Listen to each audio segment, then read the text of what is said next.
कमला पद्मिनी एकादशी व्रत कथा। अधिक मास शुक्ल पक्ष एकादशी।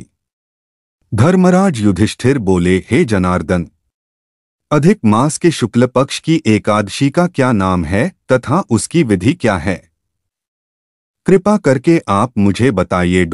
श्री भगवान बोले, हे राजन, अधिक मास में शुक्ल पक्ष में जो एकादशी आती है वह पद्मिनी कमला एकादशी कहलाती है।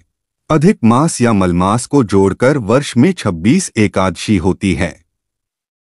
अधिक मास में 2 एकादशी होती है, जो पद्मिनी एकादशी शुक्ल पक्ष और परमा एकादशी कृष्ण पक्ष के नाम से जानी जाती है।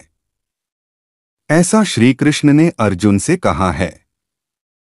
भगवान श्री कृष्ण ने अर्जुन को इस व्रत की कथा बताई थी। भगवान कृष्ण बोले, मलमास में अनेक पुण्यों को देने वाली एकादशी का नाम पद्मिनी है। इसका व्रत करने पर मनुष्य कीर्ति प्राप्त करके बैकुंठ को जाता है, जो मनुष्यों के लिए भी दुर्लभ है।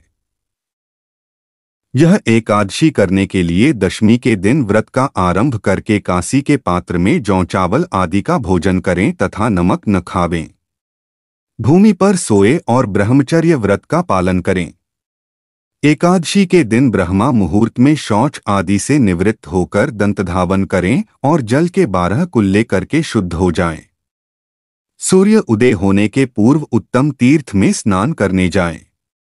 इसमें गोबर, मिट्टी, तिल तथा कुशा व आंवले के चूर्ण से विधिपूर्वक स्नान करें। श्वेत वस्त्र धारण करके भगवान विष्णु के मंदिर जाकर पूजा अर्चना करें। हे मुनिवर, पूर्वकाल में त्रेता युग में है नामक राजा के वंश में कृतवीर्य नाम का राजा महिष्मतीपुरी में राज्य करता था।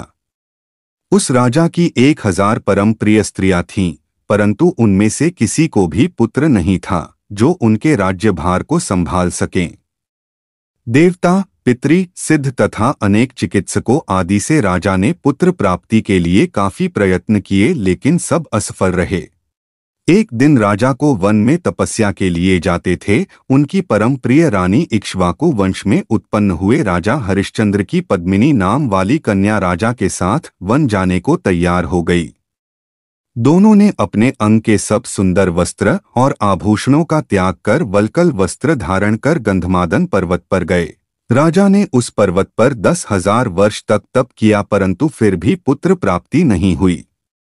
तब पतिव्रता रानी कमल नयनी पद्मिनी से अनुसूया ने कहा, 12 मास से अधिक महत्वपूर्ण मलमास होता है जो 32 मास पश्चात आता है। उसमें द्वादशीयुक्त पद्मिनी शुक्ल पक्ष की एकादशी का जागरण समेत व्रत करने से तुम्हारी सारी मनोकामना पूर्ण होगी। इस व्रत करने से पुत्र देने वाले भगवान तुम पर प्रसन्न होकर तुम्हें शीघ्र ही पुत्र देंगे। रानी पद्मिनी ने पुत्र प्राप्ति की इच्छा से एकादशी का व्रत किया। वह एकादशी को निराहार रहकर रात्रि जागरण करती। इस व्रत से प्रसन्न होकर भगवान विष्णु ने उन्हें पुत्र प्राप्ति का वरदान दिया।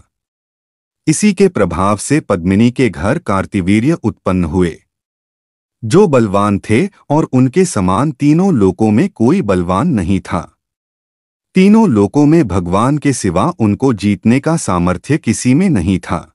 सोहे नारद, जिन मनुष्यों ने मलमास शुक्ल पक्ष एकादशी का व्रत किया है, जो संपूर्ण कथा को पढ़ते या सुनते हैं, वे भी यश के भागी होकर विष्णु लोक को प्राप्त होते हैं। आपको मेरी यह कहानी पसंद आई होगी तो कृपया मेरे चैनल को लाइक, शेयर और सब्सक्राइब करें। हमें आपके प्यारे सहयोग की जरूरत है। धन्यवाद दोस्तों।